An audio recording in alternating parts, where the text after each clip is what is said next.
Welcome, strangers, to Talkumentary, a show where we watch documentaries and then get together and talk about them. All right, big funnel, guys. Big funnel up there. Get us closer, Jeff. God damn it, I'm trying to get closer. You don't understand what it's like trying to drive this tank. I can't even see. Guys, I think maybe we shouldn't be here. Black people don't do this stuff. I think it's time to go. We have to get over there. It's like you're not even driving, Jeff. I'm telling you, there's gonna be a huge one right over that hill. Then go outside and walk because I'm trying. I shouldn't have let you guys talk me into this. Hey guys! Did you guys know that the formation of a tornado begins when warm, moist air near the surface interacts with cooler, drier air aloft, creating instability in the atmosphere? The instability combined with wind shear, which is one of the changes in wind speed and direction with altitude, sets the change for potential tornado development. Why is he so calm right now? Does anyone even know who that is? We gotta get into our episode. Hold on, everybody! Okay, wow, rude. I was going to tell you guys a joke about a tornado, but it probably would have gone right over your heads. Man, are you serious right now? Here it comes. Another episode of Talkumentary. Welcome, everyone, to the 31st episode of Talkumentary. I am your host, Jeff Kolaski. This week, I'm going to do something a little different. I'm going to put a few things out up top, at the top of the show, because I noticed in the nice fancy analytics I get from these podcasts that no one listens to the end. So, first of all, I have to tell you, you should listen to the end of our episodes because sometimes DJ puts really fun little weird outtakes or things that we talked about off outside of the show. So you should be listening all the way through. But in case you're not and you missed the fact where I tell you that we really want you to go out and rate and review our podcast on your favorite podcast streaming services. Let us know what you think of our show. It means a lot to us getting comments from you guys. If you want to connect to our crew, you can. Just look for us on social media on @Talkumentary Podcast on Instagram, Facebook, and YouTube, or you can email us at info.talkumentary@gmail.com. It felt a little weird saying that up top, but I do think it's important because no one else is hearing that. So make sure you check us out. This week, friends, we jumped into our coffin on wheels and we headed straight to the eye of the storm to take a look at the crazy world of storm chasing. We braved a 67-minute twister of a documentary from 2016 called The Storm Chasing Anthology, or Storm Chasing, the Anthology, depending on who you ask. This documentary was dedicated to chronicling 6 decades of storm chasing culture told through the words and images of people who were out in the field. Ladies and gentlemen, allow me to introduce our storm chasing team for today. Our fearless leader for this episode, filling the role of meteorologist, storm spotter, and photographer, none other than our very own Mr. Matt Sharon. Hello. What's up, Matt? Hello. I'm glad to be here. This is exciting for me. Yeah, this was your jam tonight. Whoa. I'm beating my chest over here. And in the seat right behind the driver, we have our communications and safety expert, meaning he will communicate to us that it's safer to stay inside. Mr. King James himself. Yo. What's up, Tampa Bay Buccaneers? Tampa Bay Buccaneers, baby. Normally you're in work attire, but today I got a reprieve. You're repping the Bucks. Yes, sir. How you doing today, man? Oh, man, I'm doing great now. You're Relaxing. hungry, though. You keep asking me to get you potato chips to eat on these microphones and just make me absolutely insanely upset. But, you know. Chewing chips sound like crackling of the thunderstorms. Oh, yeah, we could pepper that in as like a the sound of lightning claps and whatnot. Well, in the, let's see, the rear passenger side, he showed up unexpectedly during our storm chase earlier. He showed up, some might say, just like a glitch in the Matrix. He is our resident scientist. He never runs from a pun. You know him as Beard Al, your science pal, but we know him as Mr. Alex Michalak. Hi. Hi, Alex. Hi, Alex. Hello. How are you doing, man? Doing good. Living the dream. Thanks for having me back. Yeah. Well, welcome back, Alex. We're glad to have you on another episode. I really enjoyed it the last time, so hopefully you get as much pleasure out of these as we do. Absolutely. That was not convincing. I am Jeff Kolaski. I will be serving as your driver to try to keep us on the road for this entire episode, despite the wind, hail, and lightning. What did you guys think before we get too into it? What did you guys think of this documentary? James, let's start with you, man. Because I know what Matt thought. Okay, well, I was thinking, now they're going to be running down the street, wind blowing, everything flying around them, maybe some poles, cows, chickens, something. They just going on wild, like, wow. So I was ready for it. And did you like it? I liked it. Yes, I did. Alex, what'd you think, man? I like it. Certainly thought it was interesting. I feel like it was definitely more documentary compared to my last time being here in the Glitch in the Matrix. So it was more just like, oh, okay, like learning as opposed to thought provoking, so to speak. This is a true to form documentary in a lot of ways. Yep. Matt, geek out on it. Ooh, all right.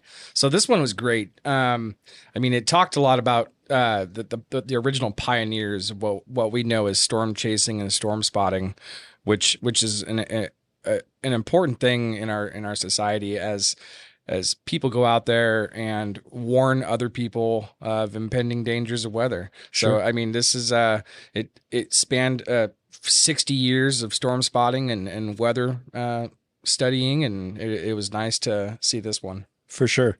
I might break your heart here for just a minute here, Matt, and I don't want to take anything away from your thunder, so to speak. But honestly, I got a little bored during this documentary. There was some really cool stuff, especially, and we'll talk about it, especially as they get further on in the timeline of storm chasing, as the technology got better and the filming got better, and the stuff that was shown to us was higher quality. Yep. So that was more fun. There was a lot I liked, but just the content of this one didn't excite me as much, at all. I'm hoping your excitement helps me to, get into this a little bit more. And that's kind of in this show. There's been times where by the end of the documentary or the end of our episode, I end up going, oh, I think I liked that more than I thought I did. So this was directed, produced, edited, distributed, and cinematographized. That's not a word. By Blake Nafty. Nafty, something like that.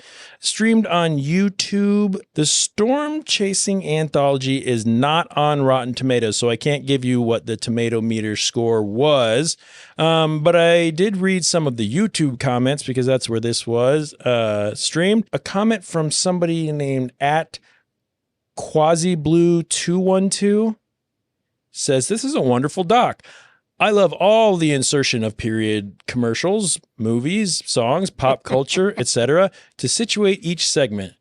It had such a great texture to it." And then @Jerry Fisher says, "This was compelling from start to finish. I generally have the attention span of a gnat with ADHD, and I sat still and watched the whole of it, and that is an accomplishment unto itself." So anyway, I will put all of that credit information into the show notes. Let's get into it. If you haven't seen this documentary and you want to see it, go check it out before you listen to this. But there's really no spoilers to happen here. You either see it or you don't. Matt, let's talk about why we chose to watch the Storm Chasing Anthology this week. This is your wheelhouse, my friend. Talk to us why you chose this documentary and all that. Well, much like the other documentaries that we do that I have chosen the documentary for, I choose out of passion. It's easier for me to talk about the things that I love, and this is truly my biggest passion that I've always been interested in since a very young age. So, it was nice to see all of the different things that they showed in this, spanning the 1960s all the way up to now. Yeah, what got you into? So, are you a bona fide storm chaser? Yeah, so I take yearly National Weather Service storm spotter classes just to stay in the community, and obviously not much changes in those. Sure. But But still keeping up to date on what's going on in that community. I'm not the guy that goes right up underneath it, but because that's something I want to get into a little bit later about the different reasons why people get into storm chasing or storm spotting and things like that. And I have a feeling that I kind of know where your stuff lies. So yeah, what got you into wanting to do that, man? Yeah. So, we'll start off when I was young. So probably about 7, 8, 9 years. Back in the day When I was a young lad. Please say the rest of the podcast like that. That's right. So I actually used to be afraid of thunderstorms. Okay. My aunt, when I was somewhere around 9 or 10 years old, we had a really bad thunderstorm coming through, and there was tons of lightning, tons of thunder. And she brought me to the window and told me that it was going to be okay. And after watching it for a while, I just fell in love with it. Oh, that's cool. And ever since then, I've studied it on an amateur level. Because I'll never claim that I'm an expert by any means, but I know enough to make good reports to the National Weather Service and all that stuff. So you're actually going out there and you're making reports to the Weather Service, and you're spotting for, and maybe we can start to get into it a little bit, but you're spotting for reasons of like awareness and things like that. Absolutely. This is one of the ways that I contribute to my community and surrounding communities. Whereas, in many cases, people that are hit by tornadoes, it takes first responders a while to get out there. Sure. So, giving people the most amount of warning they can get to prepare, because there's a lot of things people think about before they go take shelter. They want to grab some of their things, their animals, and especially out here in rural Nebraska, there's people spread out everywhere. Yeah. Are we technically in Tornado Alley? Oh, we most certainly are. Yeah. Our main season is May and June, but we see them all the way, all throughout the year. We have a chance. I mean, just a year and a half ago, we saw tornado warnings in December, the day after Christmas. Right. The snow-nados. Yep. Well, yeah. So yeah, I mean, it affects us all year round. Crazy. Yep. Wow. Alex, had you seen this before this? What were your predictions? I know I kind of hit you. So we reached out to some meteorologists and stuff like that because we wanted we were hoping to get, someone smart on the show, and we thought, well, I guess we'll just do it with James and Alex instead. But sorry guys, I'm just joking. What were your predictions when I showed you what we were watching? What'd you think going into it before you watched it? I didn't really have a lot of expectations. I just knew, storm spotting, tornado spotting is pretty exciting. You always see it on the news, and that always is like if you're watching the news, like that's the part you're like, wow, that was a cool new tornado clip they got. Yeah. So I was kind of just excited to see what all they were going to talk about, and I was kind of looking forward to seeing. I feel like if there's something I was hoping they would talk about, it would be like, what's the future of like storm spotting? And I wish that they had gone into that, because I did like that they talked about the history. But I think that's probably what I would have been looking more forward to is what's the next thing? What's the next thing? Yeah. And did they get into like what kind of? There was a lot of failures in the early days of gaining data. Right. And that's what they were always searching for, is data. And I think, if you watch Twister, you see those little balls go up into the funnel cloud, and, then they can kind of watch what the clouds are doing. But, what are they looking for? Like what kind of things are they? And Matt, Alex, you guys who have sort of the more, whether it's Matt, your experience with meteorology, or Alex, your science beard that's just extruding the scientific knowledge. What kind of stuff are they trying to find? I mean, is there? Yeah, that was something. Let me answer that question. James, man! I'm gonna go out on a limb. Come on, and just buddy. make something here, and the head guys are gonna tell me if I'm wrong or right. Let's do it. Let's hear it. Well, because I believe that these instruments, I think what was it called? Toto, the name of the machine. Toto, yeah. Toto, the dog from Wizard of Oz, and he got Toto. carried away by a tornado too.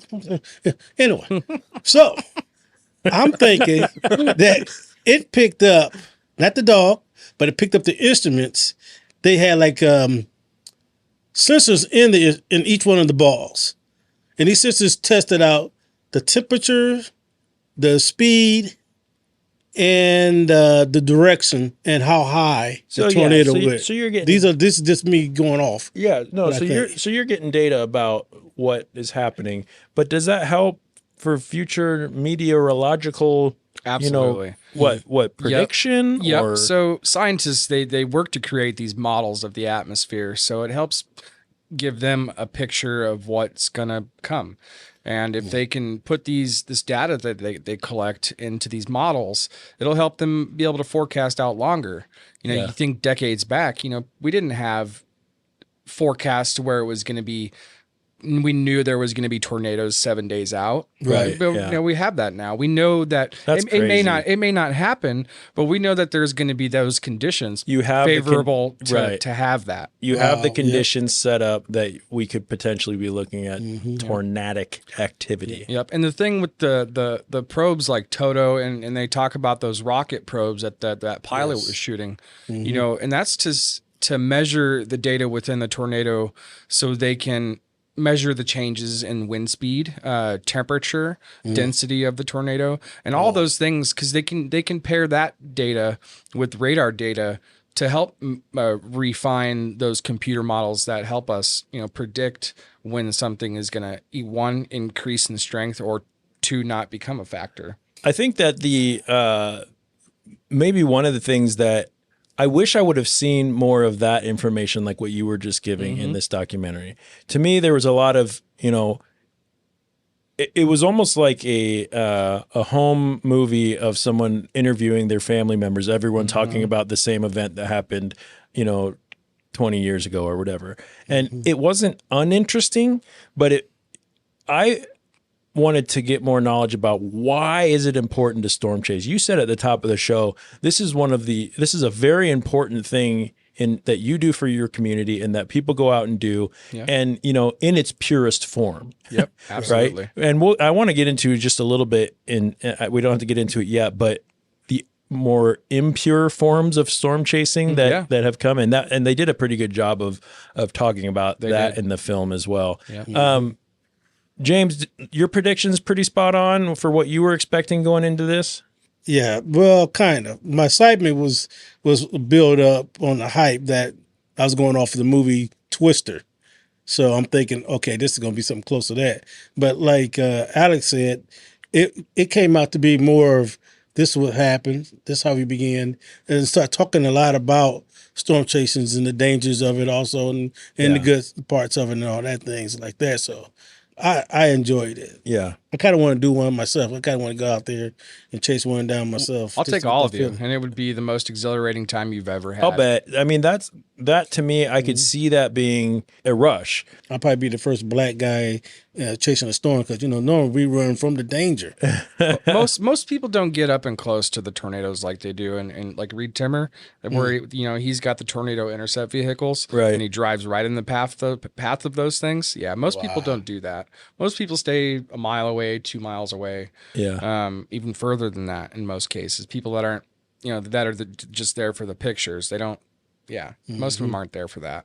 In the involvement, how in the beginning it started off with just a guy and his camera taking pictures, and then it evolved from that.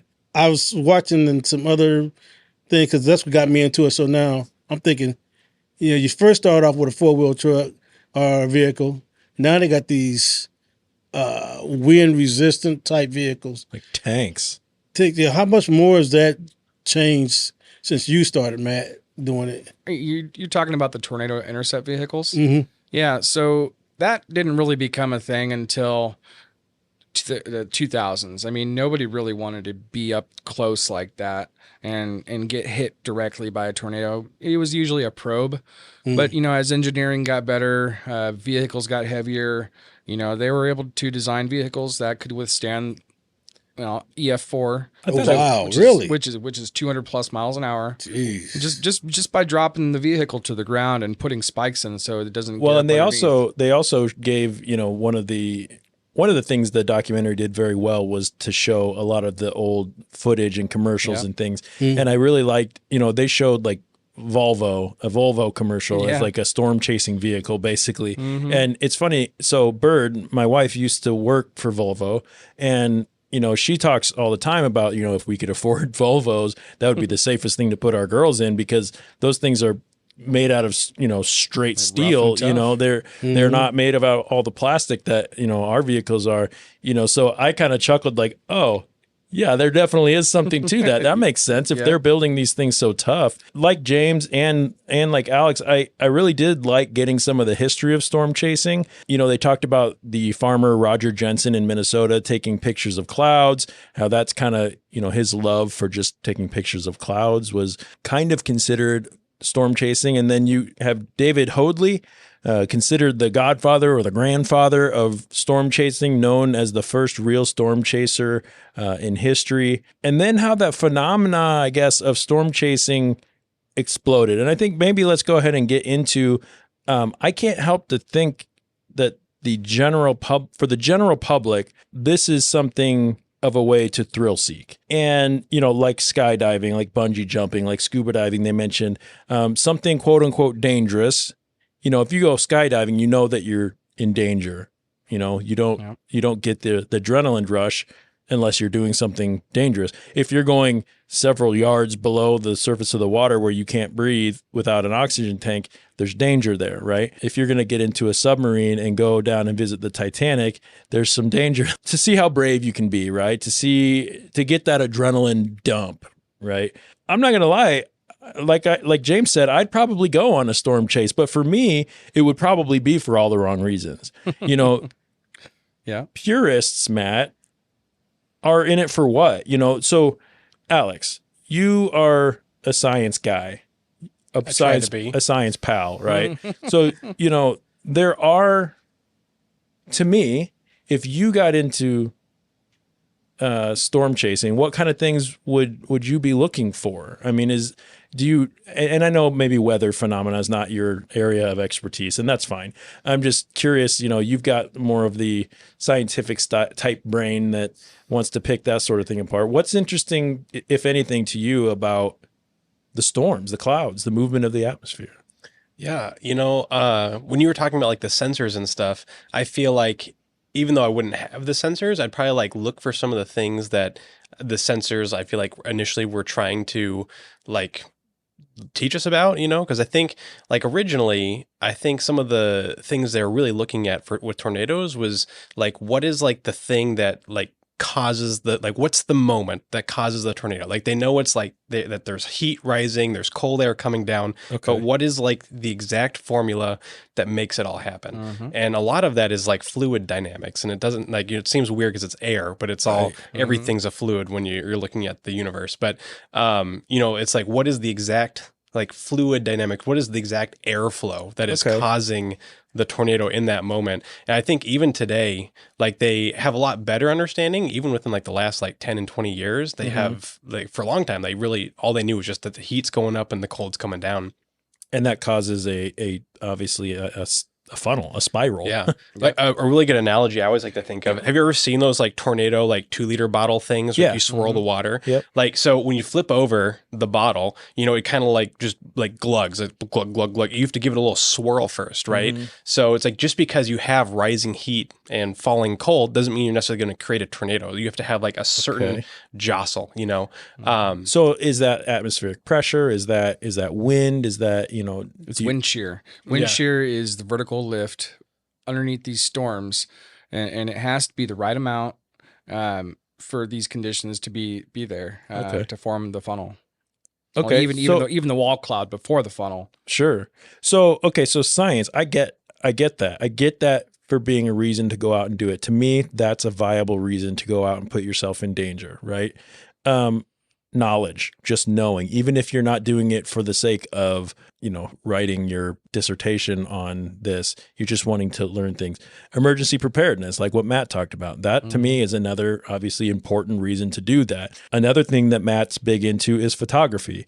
I've seen some kick-ass pictures that you've done of storms and things like that. Right. And, that's an art form, right? But then the other reasons are, James? Now I was gonna ask Matt, do you got like a website that got your pictures on it? I've got an Adobe portfolio with all of my photography on it, and it's M. Sharon Photography. If I'm going to plug my photography page, There you go. I'll put it in the show notes. Yeah, M. Sharon Photography. You know, the other reasons people go out there to do that are bragging rights, thrill seeking, right? Mhm. To me, this falls in. You might laugh at this, but to me, storm chasing falls into the same realm of like paranormal investigations in a lot of ways, with one big exception, and I'll talk about that. But you have a lot of amateurs that want to go out and be risky, brag about how they're doing something crazy. I mean, if you go, this is going to be a shameless plug, but if you go listen to our Sleepless Unrest episode and hear us talk about these like questionable nerds that are going out there making a big deal out of something that's not a big deal, right? They start to identify as, I am a ghost hunter, right? With most of their time is just spent sitting around not doing anything. You know, the only real difference between that and this is that storms are real, tornadoes are real, and you can prove that, and you have something to follow and all that. But it doesn't take I guess the similarity is you don't have to be a college educated, super experienced meteorologist to do it, right? Technically, with the knowledge we have in this room, excluding Matt, who obviously has that knowledge, Alex and James and I could go storm chasing. Yep. Right. Absolutely. And get a thrill out of that. But if you're going to do it, I think the other difference is, and hopefully I'm not talking too much about this, but the other difference is if Alex and James and I go storm chasing, we could potentially be not only endangering ourselves, but endangering other people around us, endangering emergency responders should they need to come after us. We also are clogging up the few roadways that are maybe around there for the people who are doing the pure work of trying to gather information or storm spot for emergency preparedness reasons and all that. Matt, what are your thoughts on that? What are your thoughts on the thrill seekers out there? I think ever since the internet came out and data was more easily accessible, you know, radar data, that has exacerbated the personal need for wanting to go out and seek for storm chasing. Okay. You know, I think that it poses a significant issue for first responders, you know, as they're trying to, you know, spot these storms and make reports, you know, and check on places that were hit by tornadoes. You know, if they have to wait to cross roads because there's so much traffic chasing these, and I mean, that creates a bottleneck for the people that need to be in those areas. Especially, I'm sorry. And in a lot of cases, these storms are happening in rural areas where there's nasty gravel roads That was my point. that people have no business being on because they're from urban areas. And, you know, it poses a significant risk not only to the people that are on the roads, but the homeowners that are being affected by it. Right. And I'm most certainly not against it because I'm definitely an amateur on this. In the meteorology world, I'll never, like I said, say I'm an expert. But I think to hopefully, so you know that I'm not saying that you're one of the people going out there causing a problem. You have an interest in sharing these things with the Weather Service and, you know, that sort of thing. And you also do your photography, which is your art. Yep. And I can't imagine, you know, you've told me that you're not the guy that goes out there and tries to get as close as you can and puts yourself and everyone else in danger. No way. You're like, let's find a good, clear spot that's not in anyone's way where I can set up a tripod for a while and watch this storm and then, you know, and call who I need to call, you know. Yeah, first and foremost, it's about safety.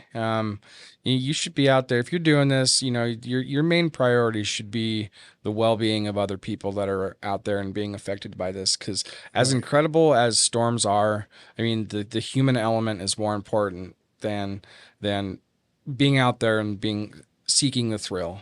Right.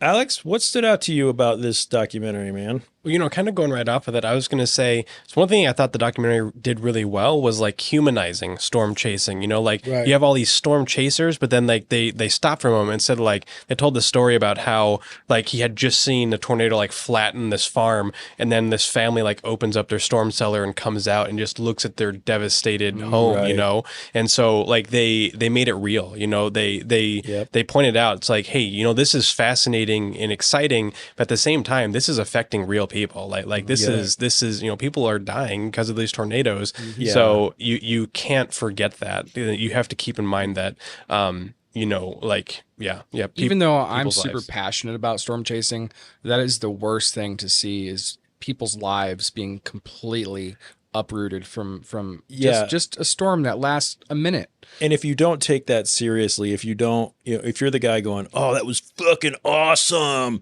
like, "Oh my god, so much destruction," like, "Oh man, I'm so amped up right now," like, no, that wasn't awesome. I mean, it was awesome because it filled me with awe, but not in a good way. Right. It was something that destroyed somebody's farm, which is their way of life, or their home, which is where they obviously live. Like, that's a big deal.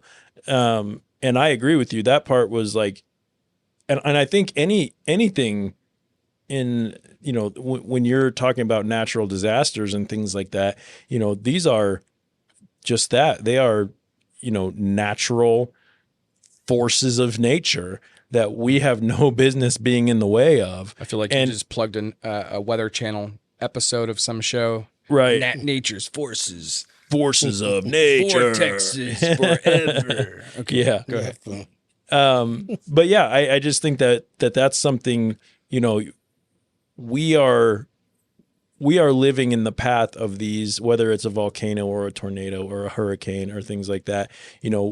We have no say over that. We just observe it and hopefully show some respect to it and try to get out of its way. And it is what it is. It's awesome though. I mean, it does take your breath away seeing some of those things that are happening and all that. So I'm going to make a bold prediction about where I think storm chasing will go. You guys wondered where it will go in the future. Right. I think ultimately it will come down to such preventative measures as controlling the weather. How they will do that, I don't know.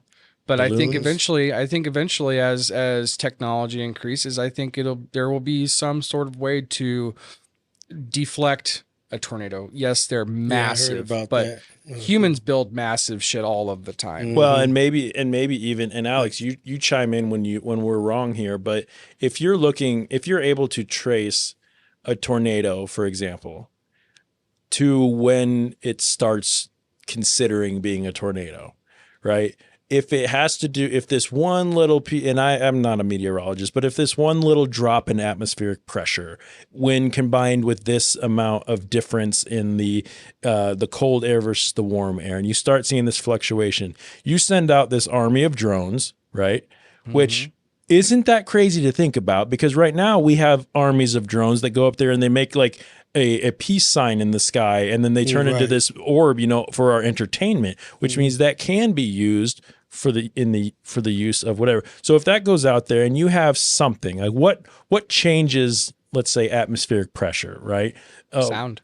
Okay, there you go. If it's making sound, or if what or temperature. If these each if each of these drones has something. This is going to sound remedial, but something cold in it or something warm in it, that enough of these drones creates that much change in the atmosphere at that one specific spot, you cut it off before it's even a possibility. Would it have turned into a earth-shattering tornado? Maybe not, but maybe it would have. But we just prevented it. I think that's interesting to think about. I don't know if that's good. James, maybe you coming from you're more of a God-fearing man, and what are your thoughts on the idea of man basically using technology to stop or to prevent what could potentially be an act of nature? Does that give you pause? No. No, not really. You don't think we're causing more problems for ourselves if we don't let the world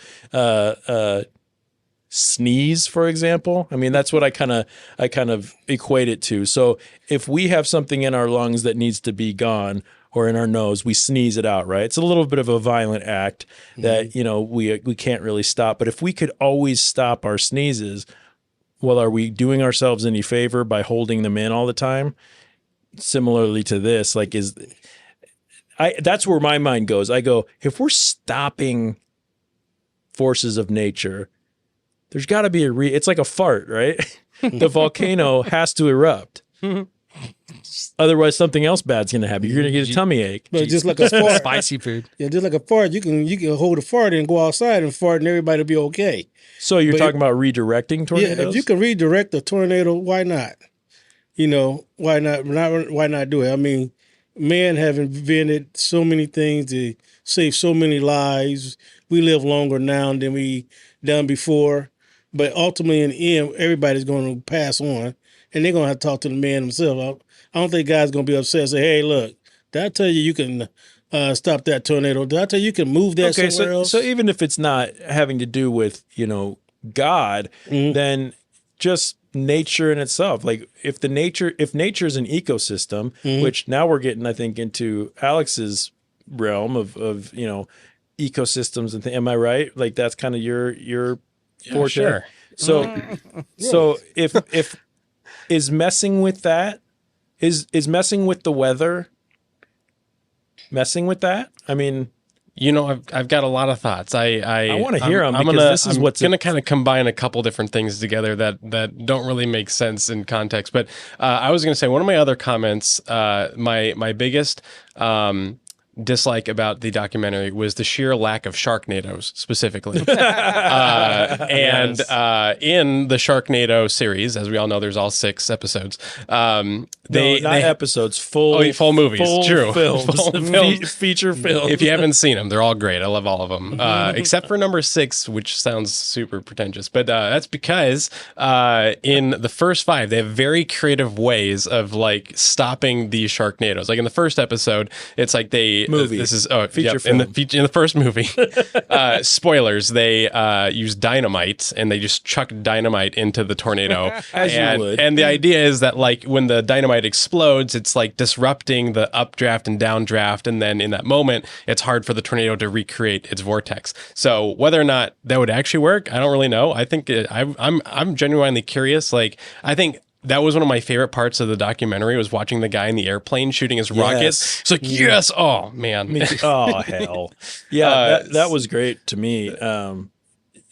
And we could maybe talk about that a little bit, but, go ahead. But yeah. Continue. So I mean, like I would enjoy someone genuinely trying to chuck dynamite into a tornado just to see if it can actually stop a tornado, because I don't think, to my knowledge, anyone's ever tried.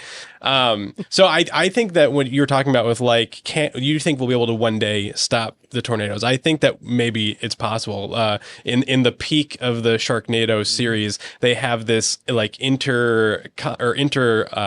global network of satellites that like shoot lasers at the storms, and then that disrupts like the heat dispersion. Yeah. But is that so crazy? I mean, we all just chuckled at that, but is that so crazy to think that could be a thing? Not at all. To me, it doesn't seem like it. So to your final question, like the ecosystem thing. So I know like, flooding and like forest fires and stuff, those things do play like important ecological roles, like ponderosa pine trees, like they need fires as part of their natural like life cycles. Right. And like flooding, like, deserts periodically have like floods, and there's like little microorganisms that are just in hibernation for years and years. And that moment there's that water, they go through an entire life cycle and then lay another set of eggs that are going to hatch in like 100 years, Right. But to my knowledge, of all the times I've ever like taught about ecology, I genuinely can't think of an example of where like tornadoes have directly impacted like the ecology. I mean, obviously they create a lot of destruction.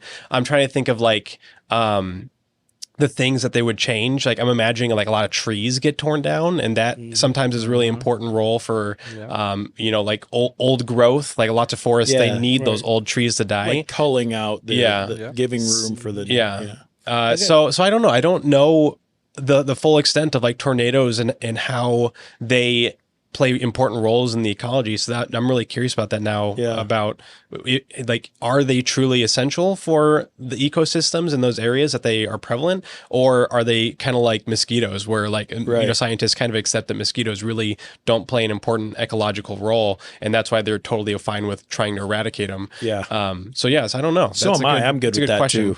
too. Someone told me that they seeded clouds to make it rain with magnesium. Yeah. That's part of like, like water, when it's in vapor form, it doesn't necessarily create a cloud. It needs like sediment. It needs like little tiny like dust particles to cling to create the water droplets. So a lot of times I'll take planes and kind of just throw dust basically out into the sky, and then that'll create the water droplets to form the clouds. So they can make a cloud form sooner instead of like dumping the water later.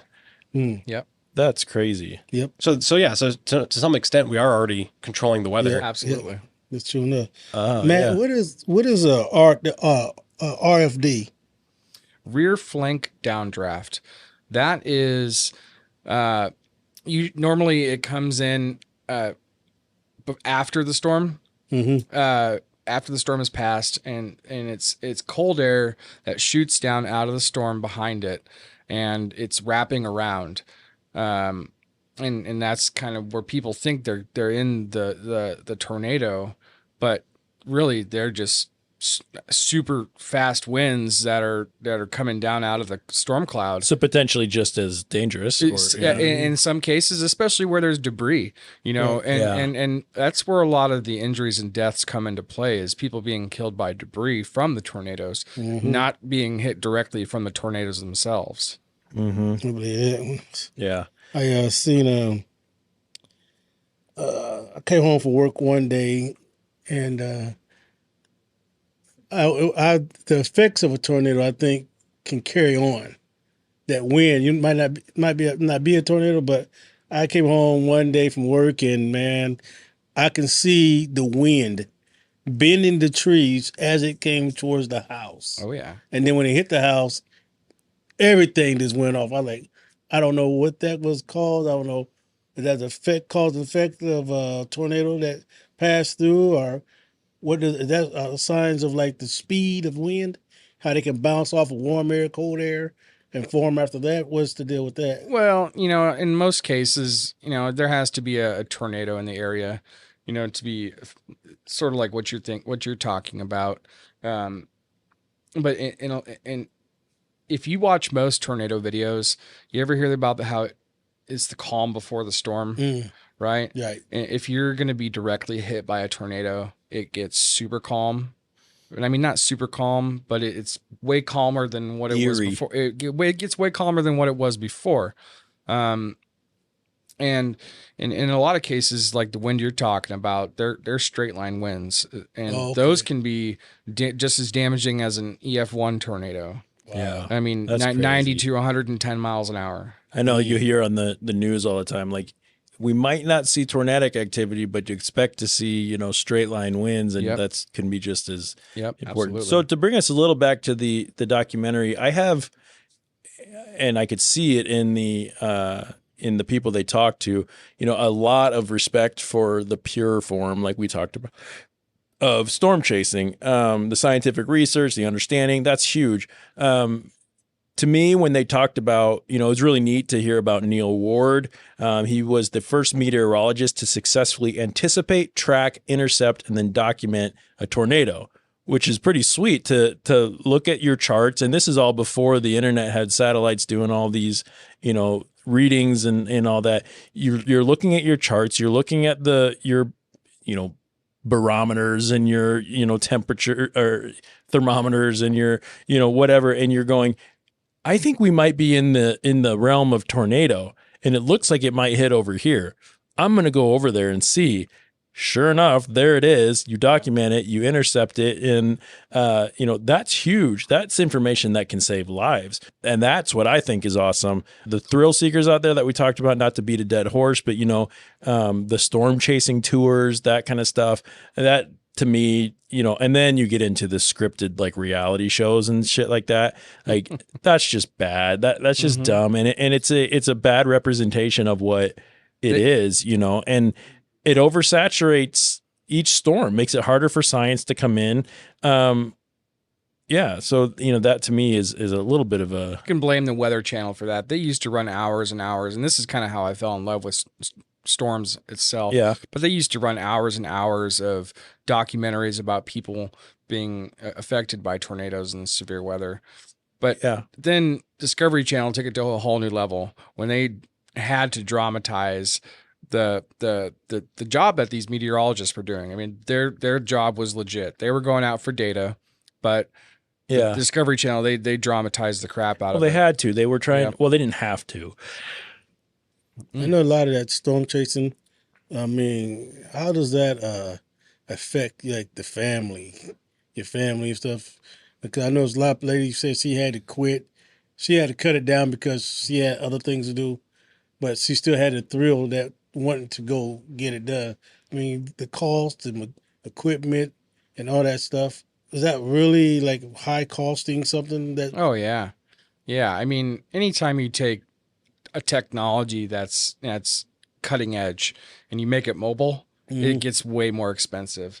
And not only just the equipment, but the power needs that you would have to have in your vehicle. I mean, that gets expensive in itself. Yeah. So yeah. I wanted to talk a little bit about, a big part of this documentary was the footage and the photographs of storms. And I get the feeling that these nerds that are taking the photos, Matt's one of them. So Yep. I say the term lovingly. I'm a proudly self-proclaimed weather nerd. Yeah. So they all are very careful to make sure their name is on that.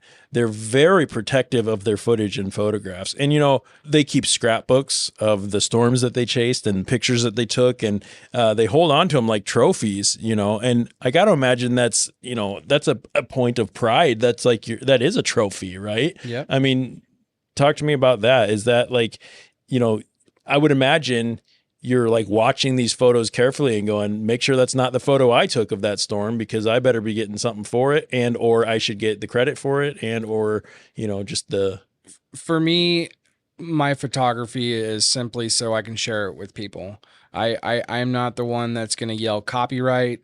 I do put a watermark on my photos just so that people know that I took it. But no, if somebody uses my photo for something, all the more power to them. It just makes me more proud that my work as a photographer or videographer earned that spot as something of quality that you could show the world.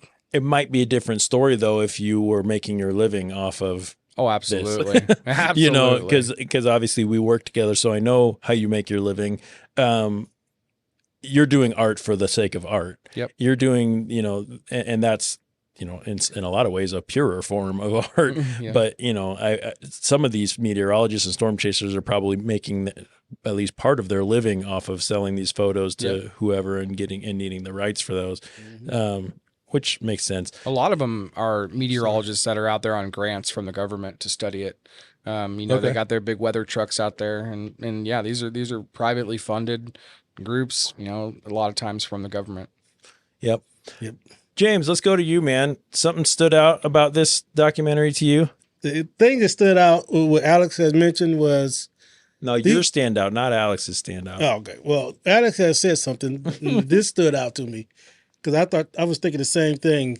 These guys have been doing this like for the thrill, some of them, and it became serious. And I had to give it to you, Matt. Storm Chasing did improve the weather stations and give a lot of information to it and save lives on top of all that.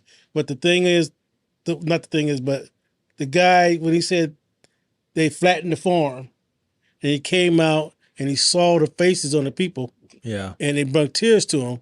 But he just kept walking. But he said that's when it hit that these storms are real. They affect lives. Yep. And then when they lost their friend, that brought home how really dangerous that this is. These guys they're real scientists, and they went out for something real, and they got caught. Well, I think it was an F1, and that was something that snatched them out the door and found the other guy still in the seatbelt, died.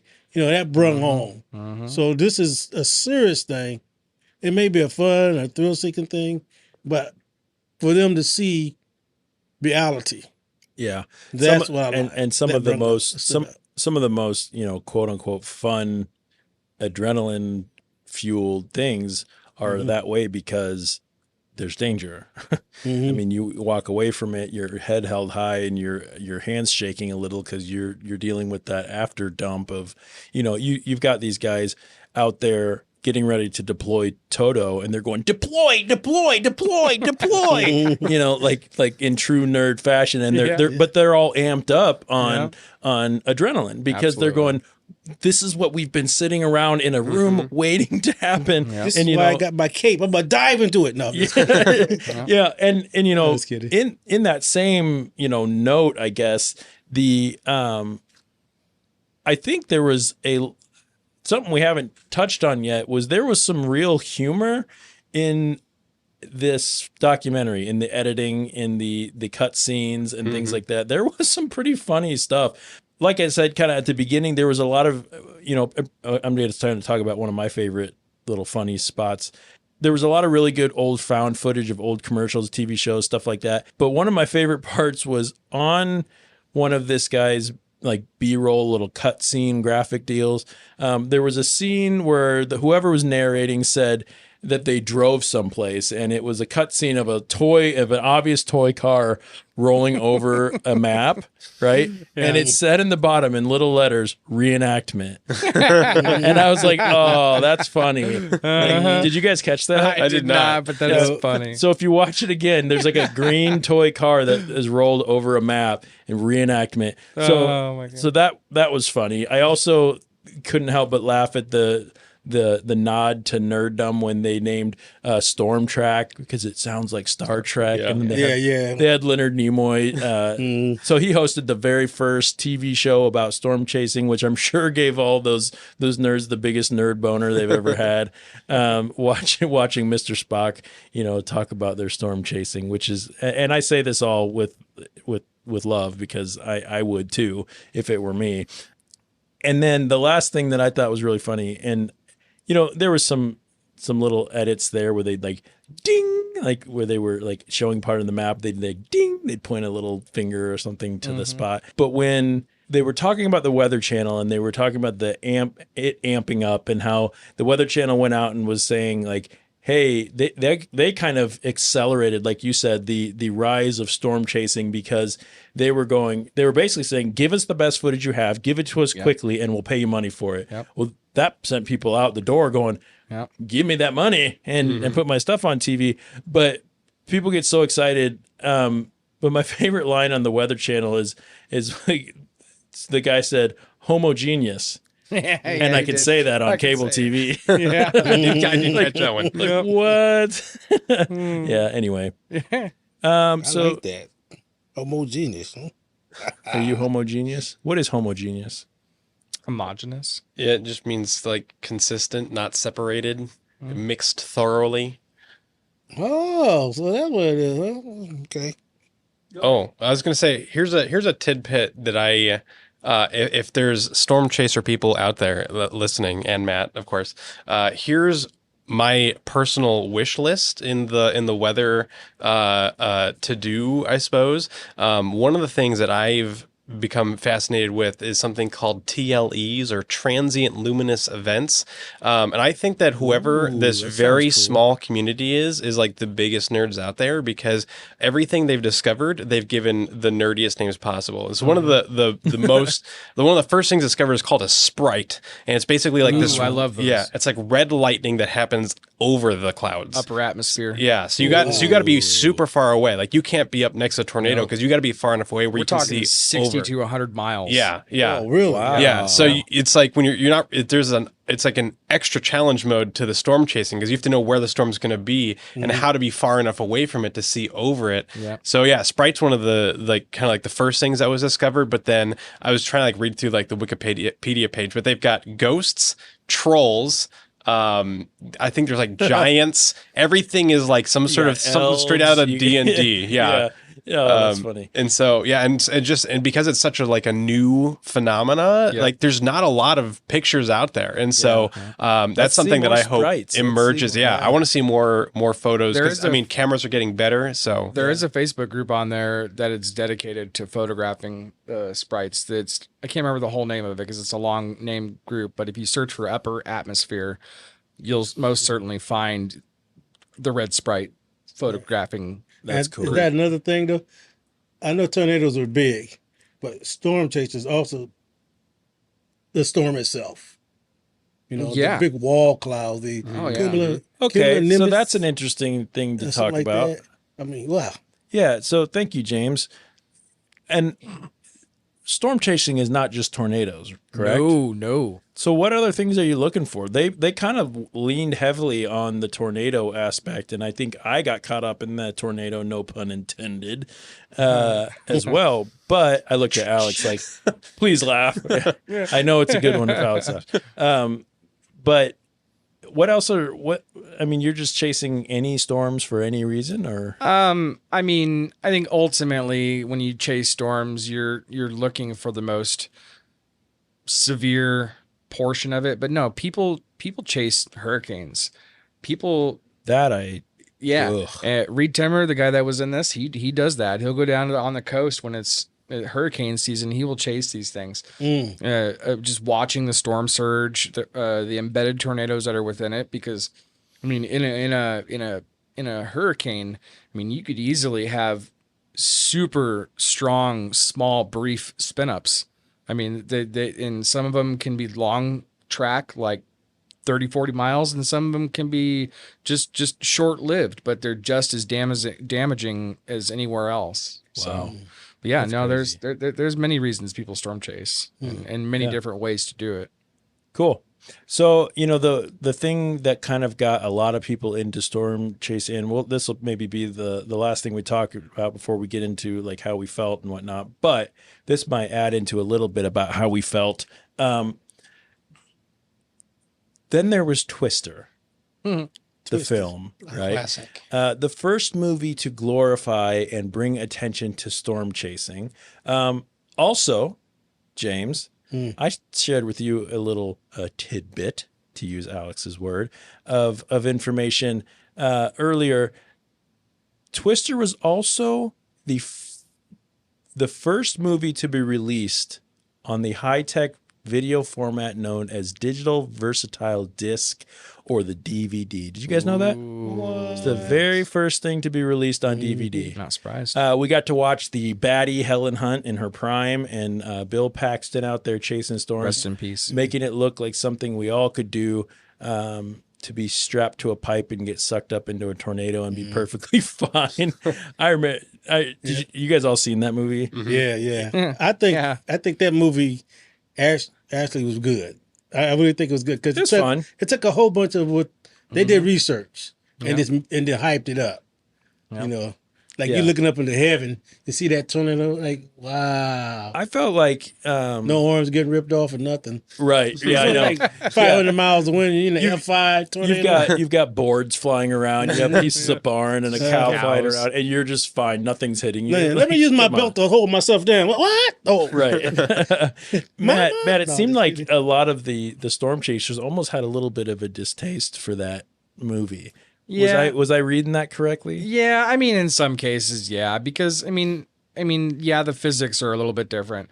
In the scene that they showed in the documentary of the tractor falling straight down, I guarantee you, if a tornado picks up a piece of debris, there is nothing falling straight down. So yeah, it doesn't quite depict the fundamentals of how debris would actually behave in a thunderstorm. I suppose it probably is along the same lines of a doctor not liking to watch medical dramas because of how fake. Absolutely. When it might be good entertainment, but if you're going to talk about the reality of storm and storm chasing and what they do and what was just like the surgeons going, you would never give that medicine for that, or you would never ask for. It's so stupid that they'd ask for suction, and they're doing that. Obviously that's it's an entertainment piece, but Yep. Yeah, I like the part where the two Helen Hunt. dancing tornadoes over the water, Yeah. and that's this way everybody knows that is called a steam devil. a steam devil. Yeah, steam devil is when it forms over the water like it is, And since we're speaking at some more information, I learned is that the little leaves that blow around in the building that you see outside, it's called a eddy. An eddy, A eddy. little eddy. Not the thing that goes down the middle of your forehead, the extra hair that grows down, but That's a widow's peak. That's a widow peak. Yeah. We that's call what it an eddy. We got it off of what's the name of that movie, The Addams Family. Oh yeah. Wow. Okay. Eddie Munster. okay. Ah, The yeah. Munsters. That's why we call it Not the Eddy. Addams Family. Mhm. The Munsters. The Munsters. Okay, the Munsters. All right. Anything else you guys want to talk about before we get into how we feel? I Talk actually about our feelings. I want to say something about Twister. Even though Bill Paxton is now not with us anymore, next year they will be releasing a sequel to Twister. Really? Yep. So Oh, I so can't wait keep to that see on your that. radar. Is it going to be called Twoster? Twister 2. Twinster. Oh, that's one better. Yeah. Is it Thanks. going to have a good plot twist? I do that. Yes. Lord, here we go. Ooh. Or should I say moo? I do got a question, Matt, before we go.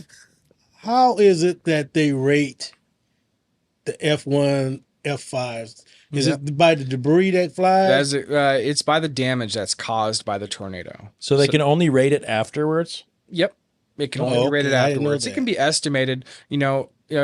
Somebody who's been studying weather can estimate the radar data that comes in. Like they know how fast the wind is blowing. Like they can tell, right? Mm-hmm.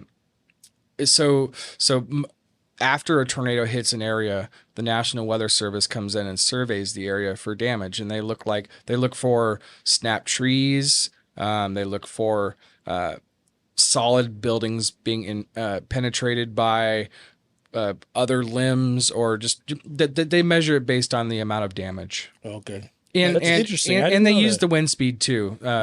Like the shotgun in the tree, they play, that just show. It take a lot of force to sit a shotgun through a tree. Or the records stuck inside or something else. Yeah. Going through concrete. Yep. Wow. Pretty wild. All right. So how did we feel after watching? Alex, let's start with you, man. I feel fine. Okay. James, how do you feel? Well then. Once again, I feel like I gained more knowledge. I like gaining more knowledge and stuff like that. So I like it. Yeah. I like Storm Chasers. I gain stuff. Very good. Yeah.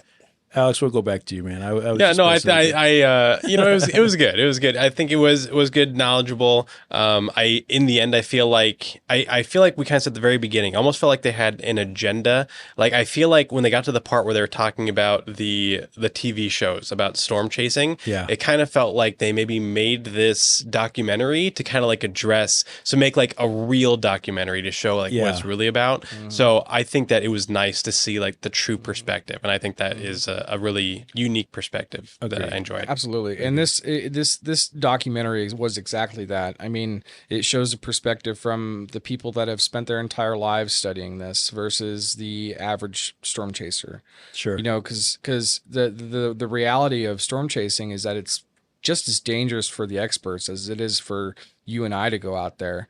Just like the story about Tim and Paul Samaras.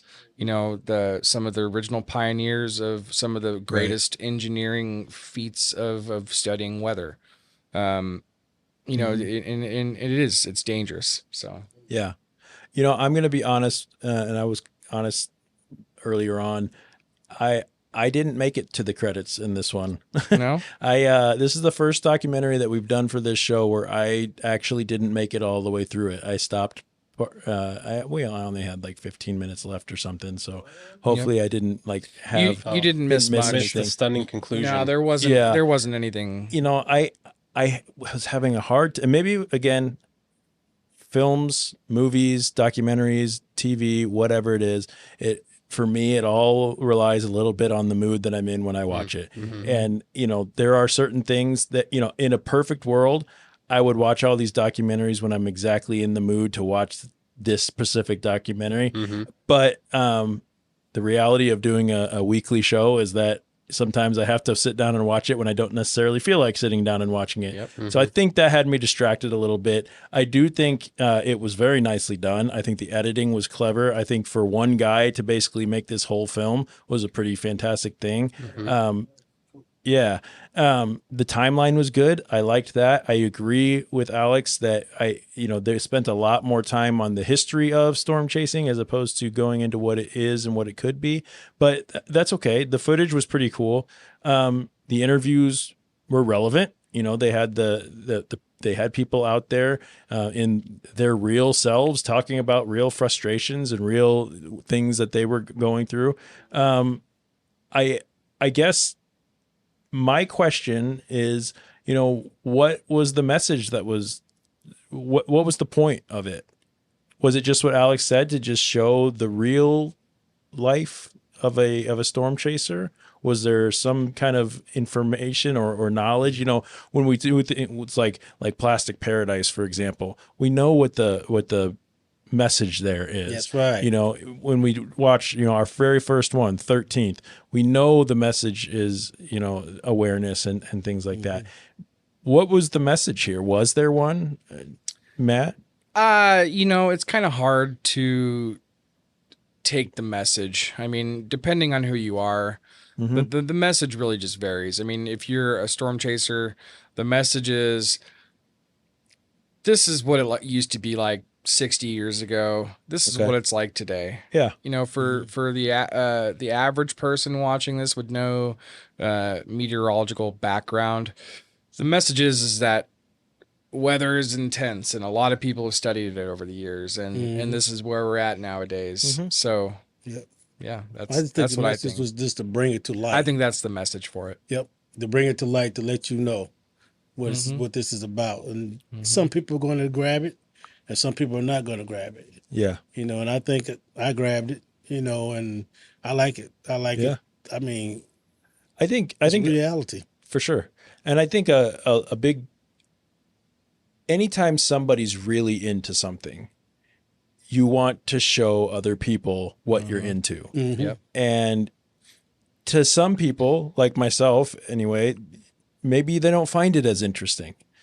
But that doesn't mean that you shouldn't be proud of it, that it's not important, and that other people won't find it incredibly interesting. We do a podcast about documentaries. Some people don't care about this, Believe it or not, ladies and gentlemen, there are people out there that don't care about our show. Yeah, I feel sorry for you guys. I feel know. sorry for you. Boo them. Right. And, but we find an interest in it. We find a joy in talking about it with each other. Whether or not the documentary was perfect in my eyes doesn't matter, because somebody showed the world what was important in their life. And to me, that's beautiful in and of itself. And it's worth the time. It's worth this show. It's worth the energy. It's worth, so I think it was a very well done piece, and yeah. And that's what Talkumentary is about anyway. Different perspective of how we That's right. Receive and conceive, not conceive, but receive it, and how to talk We all about conceive in about the right way, in the same way, Well, okay. except for seahorses. Seahorses, yeah. It's how we receive it, and then how we talk about it. Yeah. I like the different attitudes. I like the different people and different mindsets. So. Yep. Yep. We're big on that here. Alex, anything to add before we get on to our ratings? Did you know that tornado is a portmanteau of the words tronada and I forgot what it was. It's two Spanish words. Basically, it means thunderstorm and swirl. So when a portmanteau, you combine those two words together and you get swirling thunderstorm, also known as a tornado. Go ahead, add some kind of a dad joke or pun to the end of that, and this will be your plug for... Sound like a twist of a story to me. You can use it's going to go over your head if you want. Yeah, it's gonna go over your heads, Okay. obviously. There you go. No. All right. So we've come to the time in our show where we need to rate this documentary with an official documentary rating. Each crew member scores the documentary on a scale of 1 to 10 items, with 1 being as bad as most of the haircuts in this documentary, and 10 being as great as a cocktail chilled with hailstones, which, by the way, I thought was really cool. I did too. What was the guy's name? Fuji something, the Japanese guy. Fujita? Yeah, Is that how you Fujita. said it? Yeah. Yeah, he was like, he saved a few of the What a power hailstones. move. Yeah, and then went and had a cocktail over them. Like, yeah, I'm all not right. gonna lie, I've done that. Dude, I love it. Oh, yeah. When I drank, Yeah. I definitely collected hailstones. And Dude, next Try time, that. I'm gonna try if that. we get big hail next time, I'm saving some. I'm gonna have me a Waterloo right over the top of it. I'm gonna have my martini. I'm gonna let everybody know. You know, All right, this is fair what's enough. gonna happen. You are a grown man. You are of age. Yeah. You can have an adult beverage if you do thank so you. responsibly, Thank and you you're very not at much. work. Yeah. Mhm. All right. The item that's used each week for scoring changes depending on the content of that documentary. This week, we will be using flying cows, and it's also an acronym, flying COW, which means coffin on wheels.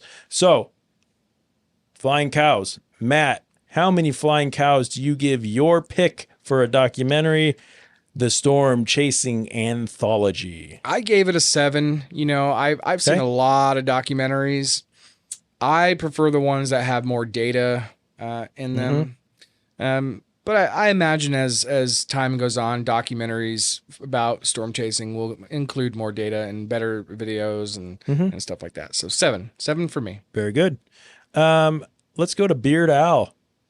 I gave Flying it cows. I gave it 6 flying cows. 6. I thought it was interesting, but definitely not exhilarating. Okay. Kind of like you mentioned, like it was not super attention grabbing the whole time. Yep. So, and there wasn't like you're not constantly learning. A lot of it was very like repetitious. So, so interesting, not the most exciting. So kind of in the middle ground, 6. Yep. And Mr. King James. I gave it 6 also. 6. Yep. Okay. I like it. I like the real how it was real to people, and I like the knowledge and understanding that it brought to me. And Wonderful. and I want to might go out there and chase some storms. See, Yeah. All right. So for my rating, I gave this 5. It's right in the middle. Not bad, not wonderful.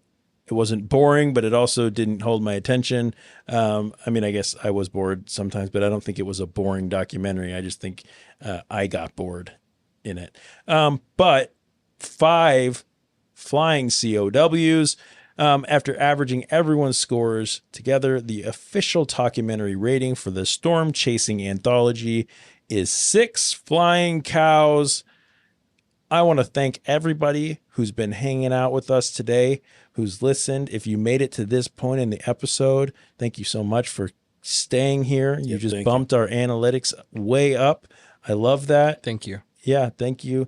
If you let's try something. If you this is off the cuff right here. If you are listening to this point in the episode, get on our YouTube page and comment on the video for this episode and say the words. Alex, give us something that they need to comment. Portmanteau. Portmanteau. If you comment portmanteau on our YouTube, you can expect a shout out on the following episode. Yeah, there we go. That'll be fun. Yep. Show us that you're listening. So, special thanks to our portmanteau himself, Mr. Beard Al, your science pal, for joining us, gracing us with your scientific brain, sir. Thanks. Yeah, anytime. Hope you had fun. Anytime? Well, you know, outside of work hours, obviously. Well, we all work too, so Yep. this doesn't pay any bills yet. So all it does is rack up the bills. But, you know, that's all right. King James, as always, thank you, my friend. you're welcome. Thank you guys for attending. I'm glad to attend. Thank you for coming to my throne room and bowing at my feet. Hey, that's what I'm saying. They say it for me. I don't have to say it out loud. I will be your throne room announcer. Okay, thank you. I need that, you know. Matt, man, thanks bringing your love of storms, Thanks, Jeff. weather to our show. It was fun to talk about this with you. I liked this hangout better than I liked the documentary, so thank you for that. Yeah. I want the three of you to know that if we ever go storm chasing, I'm driving. All right. Yep. Now, I'm not going. I told you black people really don't do that. But at the video, I am going to do it once. break down the walls. I'm Just breaking like the walls Chris down. Jericho, man. Break the walls down. I'm going to break the walls down. Find me at F6. There you go. Let's talk about next week's episode. For next week, we will be pulling or pushing nails through our tongues. And we're going to let TVs fall on our heads in a magic show of a documentary called The Amazing Jonathan. What begins as a seemingly ordinary profile of a dying magician becomes an unexpected and increasingly bizarre journey as the filmmaker struggles to separate truth from illusion. The tagline for this film is magic, meth, and mayhem. Holy shit. Yeah, this is Bryce's pick. I'm real excited for it. He is in love with this documentary. I have not seen it yet. Have any of you guys seen The Amazing Jonathan? No, but I'm gonna. interested. Yeah. I'm interested right now. Yeah, I know. It looked Psychological pretty. things are going to be happening in this baby. Yeah, basically, from what I understand, it's a musician / comedian who got really into drugs, and just the story of him. So, everyone, go check out the documentary The Amazing Jonathan before next week's episode. It can be streamed on Hulu, so check it out so that you don't have to leave our show and go watch it for our spoiler alert next week. And join us next week as we practice our meth-fueled magic, one documentary at a time. So I told you at the top of the show, go out, rate, review, look for us at Talkumentary Podcast on all the things. info.talkumentary@gmail.com is our email address. On behalf of Alex, Matt, King James, DJ in the booth, and the entire Talkumentary family, I am your host, Jeff Kolaski. I want to thank you all for listening. I hope you keep your minds open and be kind to each other. Be a good human. Be a good not human too. And be careful of the storms. That's right. Keep your eyes to the sky. Get out! Get out of the storm! Drive away! It's fine. We're good right here. Where'd Alex go? I'm good. I got an umbrella. It's when you can't see them at their most dangerous. They sneak up on you. Like a whirlwind. Bye, everybody. Bye.